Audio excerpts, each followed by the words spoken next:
legal and medical education, which means that the whole of higher education in India will come under one umbrella.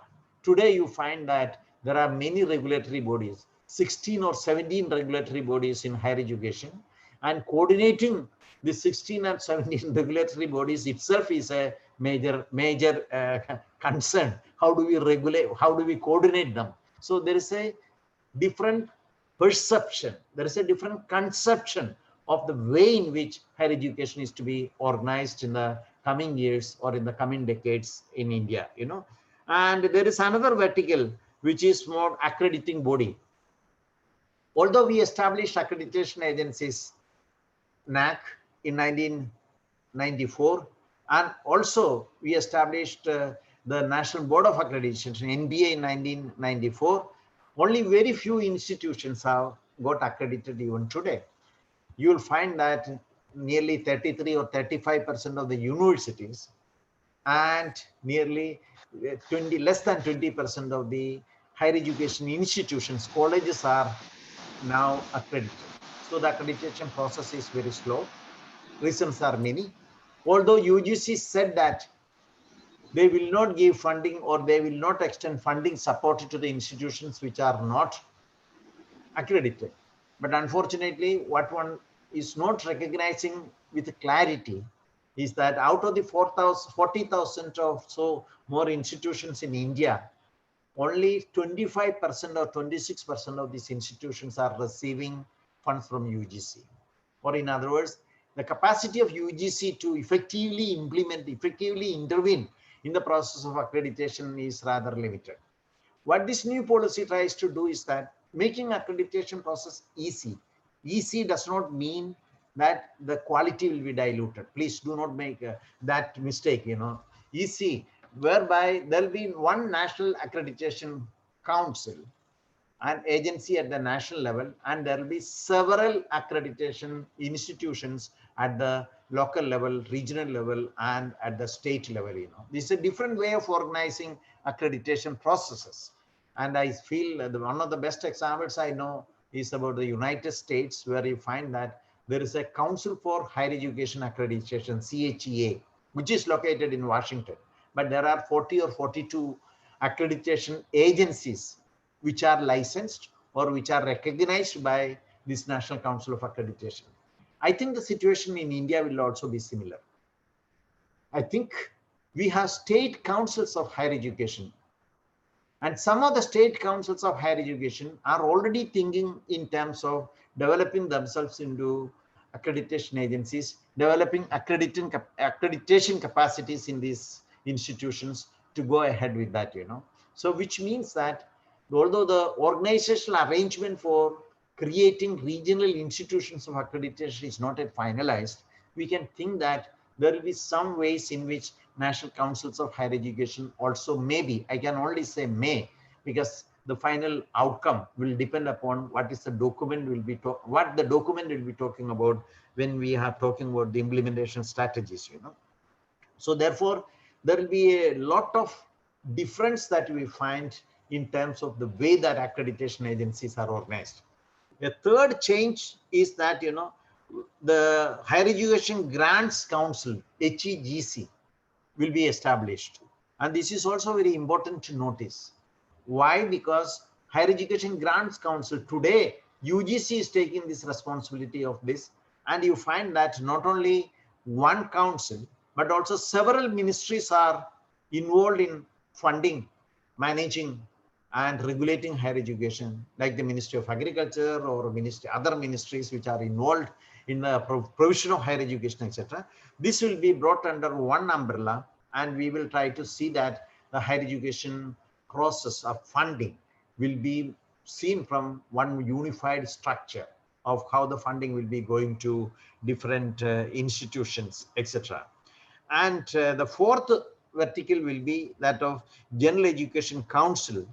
This will be the council that will talk about framing learning outcomes, and one term that is used is graduate attributes. I was talking about delinking degrees from jobs as an important dimension in the earlier policy. in 1986 policy. This policy does not talk about dealing with degree students, but it is talking about the graduate attributes to be developed, because the graduates should not be trained in a very narrowly specified area. That is where the liberal arts education becomes very important. It is that is where these institutions which are focusing and highly specialized in any one area will not be surviving. They will be having more what is called as a multidisciplinary education and multidisciplinary universities that will be coming up, universities and colleges that will be coming up, So therefore, they will be setting standards and will be talking in terms of learning outcomes and also the graduate attributes. So the question is not of employment. The question is more of employability of the university graduates. How do we improve the employability of the university graduates is an important question. This was not a question addressed in the earlier policies, Now, with the limited time, now let me come to the two important issues. One is related to the internationalization dimension that is mentioned. One major change that we find in this policy is that foreign institutions will be permitted to come, establish their independent branch campuses, offer courses and award degrees. This is an issue which was pending in the parliament for a very long time.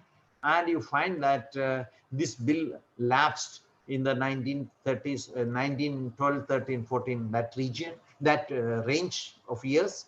And now there will be a new bill which we can expect that this will be coming through to ensure that there will be foreign institutions, those institutions which are within the first 100 of their global ranking, they'll be able to come and establish their campuses. This is a different way of looking at internationalization.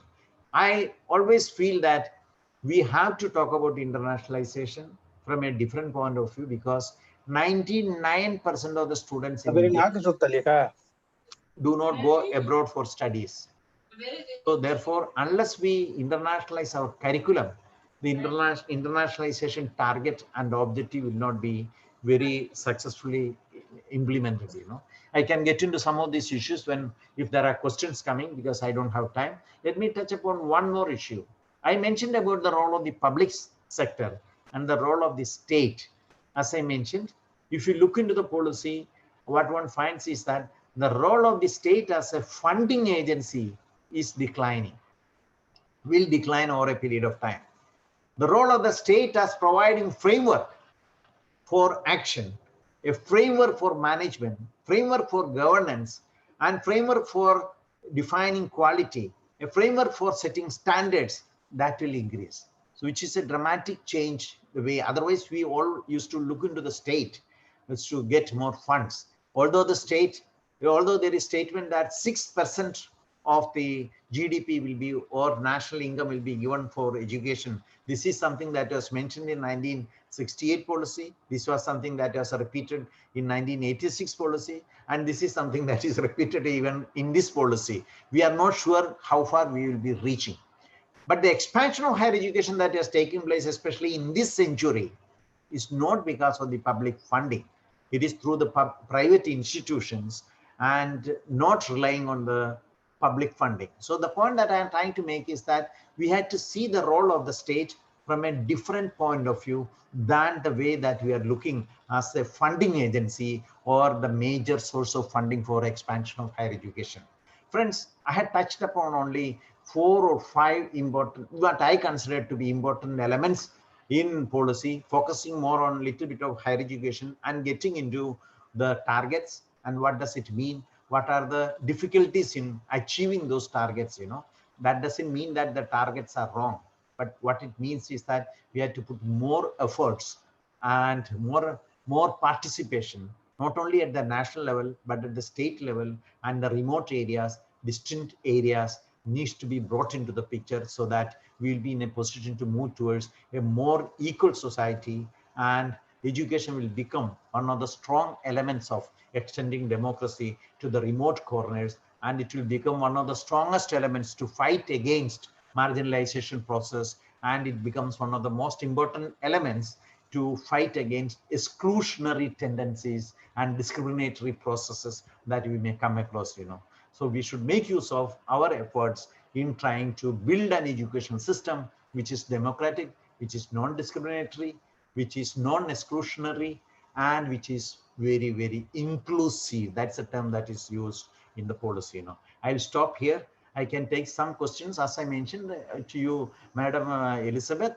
I have another lecture, so I can take some questions. Sorry for we lost 3-4 minutes because of the connectivity. Thank you very much. I'll stop here. Thank you so much, sir. Sir, as sir have said, sir has got another appointment also. And at the same time, there is a foundation lecture in Nepal also. So thank you so much. That is after my lecture. Yeah. So there are question here. So that there are some question in the chat box. Can you pick up by yourself, or shall I read out? No, you can read out. Okay. So that everybody will hear about it. You can read out. There is a question from Professor Neil Ratan Roy. What will be the strategies to implement the multidisciplinary issues as recommended by NEP 2020 to those institutions where only few areas are focused? This will have pose quite a lot of difficulties.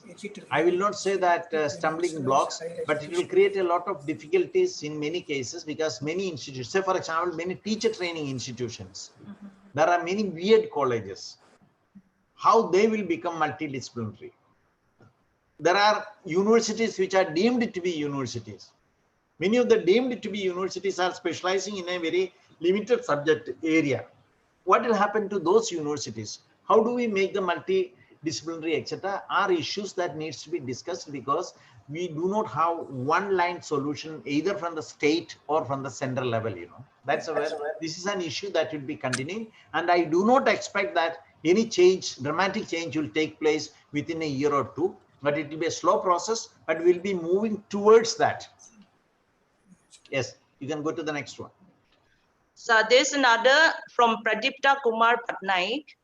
So how will internationalization of education, how we internationalization education to rural university as per NEP 2020? See, look, when we talk about internationalization, there are two dimensions to it. One is a market-mediated process of internationalization. And those who are familiar with the literature will know that in 1994-95, we brought education under what is known as under GATS, General Agreement in Trade in Services, where we considered higher education, not higher education, education sector, but mostly higher education, as a commodity or services to be traded between countries. And that is what the essence of what we call as a globalization process in higher education, because it's a market mediated process. This is one dimension of the student mobility. The second dimension is the program mobility. And if you see that MOOCs courses, ever since it came into existence in the past century, the previous century, starting from 2010 onwards, what you find is that a large number of students are getting enrolled in the MOOCs courses. And India ranks number 2 in terms of the number of students enrolled in MOOC courses. And you know that the enrollment is very large, but completion rates are less than 10%. The third dimension is the institutional mobility. That means institutions will be coming. When we talk about making India as an education hub, or if you go to Dubai, or if you go to many other countries, Doha and many other cities, what you find is that the foreign universities are coming and establishing institutions there. This is the third dimension that you are talking about. Unfortunately, this part was not permitted in India. The new policy opens up this part of the internationalization or globalization process. And the last one is that a movement of teachers from one country to the other. So we'll be having a the policy very clearly says that we want to produce global citizens. We also want to produce the workforce for the global market. And while rooted in Indian traditions, we may be aiming for global standards. And that is one of the reasons why we had institutions of eminence established in India. We started talking about world-class universities. All these are to be seen as part of the same basket of ideas or basket of strategies. Yes, you can go to the next one. There's a question from Bala Sathan. How NEP 2020 shall be implemented in true spirit when there is differences in access to school and higher education? I think no policy today can be implemented from the national level. National level averages have no meaning beyond a point. For monitoring some of the activities, we may require it. The action takes place in the local areas. The action takes place in the institutions. As I mentioned earlier, if you see that for majority of the regions in India, bringing children to the schools is not an issue. But it is a major issue in some selected pockets.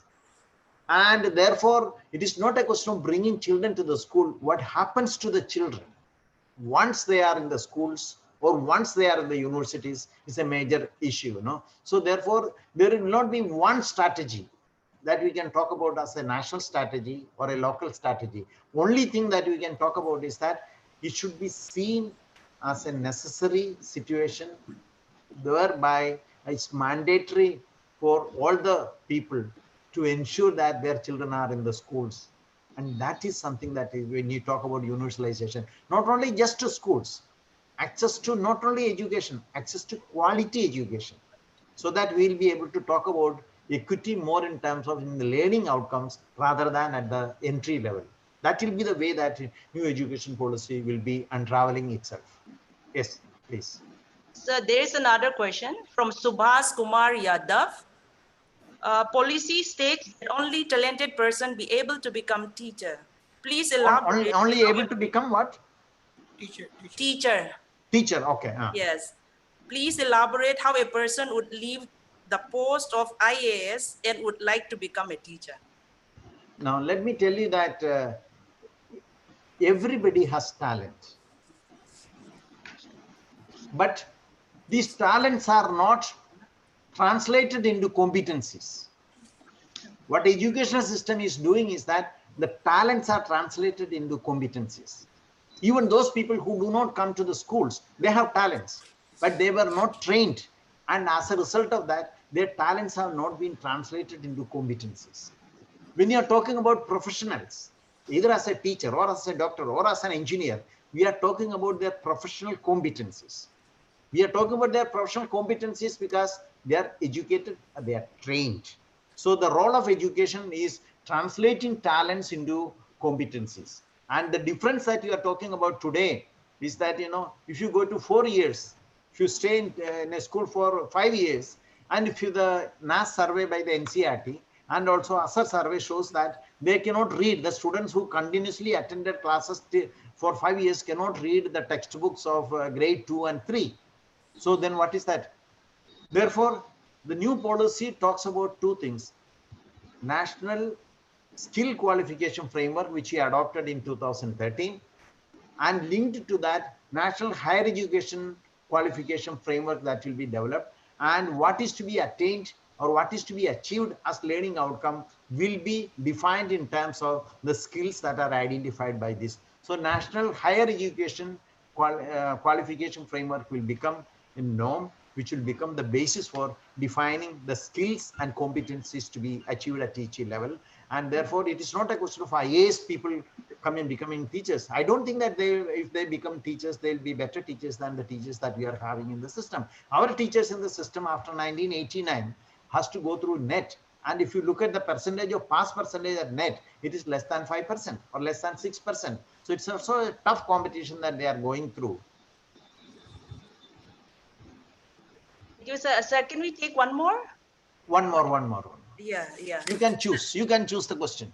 That's Sir, why I give you the opportunity. Yes, there is one question from Tez Bahadur and Kalpata. Is it really possible to universalize higher education by 2035, keeping in view the past record? See, there are two issues. Firstly, we have to understand what is universalization. One, universalization of primary education is a function of the age group. That means if there are 130 million students in India, within the million children within the age group 6 to 11 in India, 130 million students should be in the schools. That is what is meaning of universalization. Whereas when you talk about higher education, universalization means 50% of the age group. It is not only for India, throughout the world, 50% of the age group. That means the age group for higher education is 18 to 22 or 23. If 50% of that age group in higher education, then we say that it is universalization. That's the definition of universalization. As I mentioned, many countries in the world have attained universalization. If you take United States, the gross enrollment ratio is 85%. If you take Canada, or if you take UK, if you take Korea, if you take Japan, if you take many of the developed, what we call as OECD countries, the developed countries, they have already attained universalization. So there is no question that universalization is whether a universalization is an achievable goal or not. It's a desirable goal. That is the term that I used. But whether it is feasible within the time span, it needs a lot of effort. As I mentioned, we had to give a lot of emphasis to those regions which are less developed now. Say, for example, I took the example of Arunachal Pradesh, where the gross enrollment ratio is only 29% in higher education. Then you have places like Tamil Nadu, where it is 49%. It's almost universalized in Tamil Nadu. What you are talking about universalization at the national level is already done in Tamil Nadu. So there's a lot of regional variations, and we have to take into account that. So therefore, I feel that it's a desirable idea, but to reach that target, there is a concerted effort required, and the inputs that are required will be differentially distributed across regions. That is what I feel. Okay. Okay. I want to ask sir one question. Okay. The last one, please. I had to go to the next one. Yeah, I'm Professor Loknath Mishra from Mizoram University. Yes, please. Sir, I want to know that in secondary school teachers, there is a formal training qualification, B.Ed or M.Ed. But for a higher education teacher, is there any formal training qualification? But you know, the way the teachers are selected now, there is a change that has taken place from 1989 onwards, because NET qualification is necessary. Then previously there never used to be a systematic organization of teacher training programs or teacher development programs in higher education. With the Madan Mohan Malviya scheme implemented from 2017 onwards, you will find that schools of education are established in many different universities as a centrally sponsored scheme, whereby many aspects of teacher development, not teacher training per se, but teacher development are taken into account. So it is very difficult to, I'm not a person who believes that, you know, in higher education, you train somebody and they teach. No. In higher education, especially if you're teaching at the master's level and doctorate level, etc., it needs a different type of intellectual advancement and intellectual engagement. That cannot be brought through training. That can be brought through reading things, that can be brought through association, networking with scholars and academics in that field. Say, for example, NEPA is now engaged in a process whereby in different disciplines, as part of the Madan Mohan Malviya scheme, in certain disciplines, we are creating resource material, which is in economics or sociology or chemistry, etc. And we are going to put it on the website, which is freely accessible to any teacher who is teaching in any college or university. These are the ways in which the teacher will be reading, they'll be reflecting, rather than talking about teacher training through the diets and other systems that you talk about at the primary level. I think, Mr. Mishraji, I think I have seen you yesterday when I was speaking somewhere else, you know. I remember your face, okay? Yeah, thank you, sir. Okay, sorry, I had to go to other session, so I will not be able to take any other question. I really enjoyed it. Professor Elizabeth, thank you very much. Okay. Thank you so much. Thank you so much, sir, for giving your time and sharing your knowledge. And we have learned a lot from you, sir. In spite of your busy schedule, you have given your time and you have shared your knowledge. So thank you, and sir, thank you each and everyone. So I would like to thank all the participants and everyone. There are some more questions, but we could not take it. Let's see, we may have another time, another webinar. Then if sir can come in, then we can also have some more interaction in the future too. Madam, you. I am very happy. I am also very happy that if you are asking me to deliver a lecture coming to your university and doing it, perhaps I would not have accepted it given my schedule. Since it was a webinar, I got an opportunity to interact with you and also a large number of participants. I hope students are also there and Yes, really. it's been given on YouTube live also, sir. Okay. Thank you so much, sir. Thank you. Okay, okay. And any question that remains unanswered, you can ask to Ramendran any question, school education or higher education or technical education or teacher training or B.Ed or anything. He is the right person to answer any questions that you will be posing. Okay. Okay. Thank you so much. Thank you very much. Thank you, dear participant. Now, I'd like to hand over the time to Dr. Nishant. Thank you, madam. Dear participants, we are going to winding up the morning session. Afternoon session will be. Excuse me, starting sir. around The technical 1:45. session is over, sir. So I can leave. Yes, sir. Oh, So I thank you very request much. all I the was just participants getting green signal from you to leave. in the Yes, sir. platform Thank you. at 1:45. Thank you.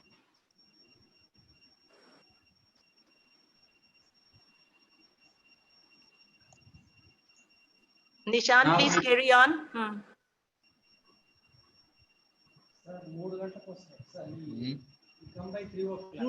He said. Nishant, you are not audible. Okay, let us go. Nishant, you're not on. Hello. Yes. Audible now. Yeah. So dear participants, we are winding up the morning session. And afternoon session will start after the lunch break. So we request all the participants to be in the platform at 1:45 sharp. Thank you.